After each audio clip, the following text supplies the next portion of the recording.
आम आपण को नहीं जीवु नवरंगपुर जिलार झरीगाँ ब्लॉक को जोठी क्षुद्र चाषी सहायक हो पारिछि चाष पोखरी। तेंडारे जमी को पानी मोड़ौथिबा व्यक्ति जनक हेले नवरंगपुर जिला झरीगाँ ब्लॉक अंतर्गत बडनी गाँव गोविंद कलार पुओ सुनाधर कलार। गोविंद और तांको परिवार लोके निजर अल्प जमी रे जहाँ फसल करुचंती सेथिरे भारी खुशी। आउ यह संभव होईछि तांको जमी रे खोला जाइथिबा चाष पोखरी बा फार्म पंड जोगु।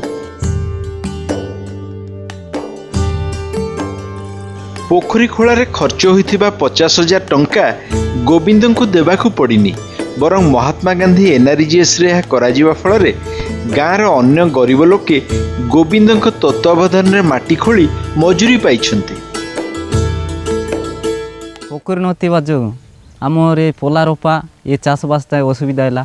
लोक मानकर गाँ गाँव रे फार्म फाउंड बंद बंद पाइले ता पछरे मु कहले जे बापा के नाई बापा ये पुलिस बारे बंद बोलिक देवे छे फार्म फाउंड रो तू टिके लेखा तोर ना रे बोट पोटू अच्छी से पोटू पोटा जाए जारेस करवार आर नहीं करी आमर पालिया पंचायत रो सेवक आज्ञा कोई करी ब्लॉक रे जेबार बोलिक कहली हाँ कहवा लगी बापा हाँ कहले ता पोट को जेरेस करली आउ से ब्लॉक रे नेली।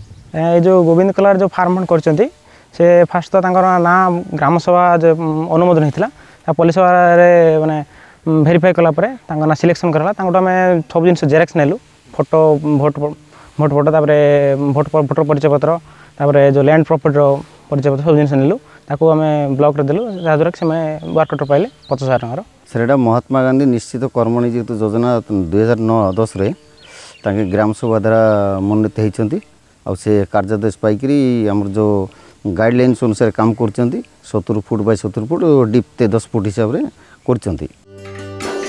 पोखरी रे माछ छड़ा जाइछि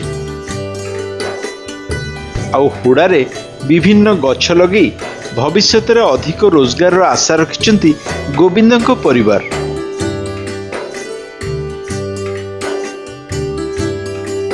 गोविंद को चाष पोखरी पई प्रवर्तैथिबा तांको पुओ सुनाधर एबे बेस खुशी।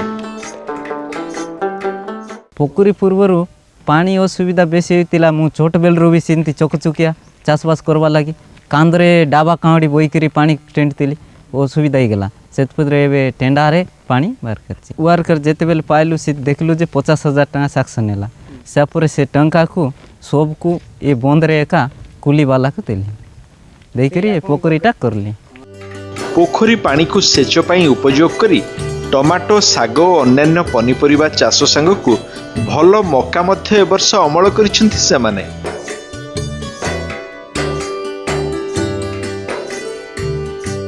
प्रथम कथा हिताधिकारी मैंने सफिसीयंट आग पानी पाई पारे किंतु एबे फार्म प्लांट हवा द्वारा से जिते इच्छा से पानी यूज कर पार्टी ताद्वारा से पनीपरिया चाष कर पोखरी माछ चाष भी कर बत चाष कर आमती से आर्थिक भी से सहायता हो पार्टी।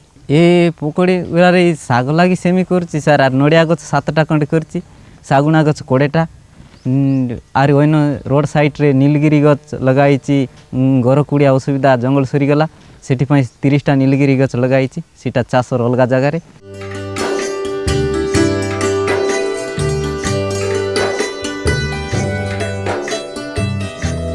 से दिन बडनी गाँव रु गोधुली समय रे फेरिया बेले आमर हृदबोध होइतिला निजर निष्ठा और परिश्रम सांगकु चाष पोखरीर सुविधा गोविंद परिवार पे आनिबो भविष्यत पे अधिक आशा आउ संभावनार सूर्योदय।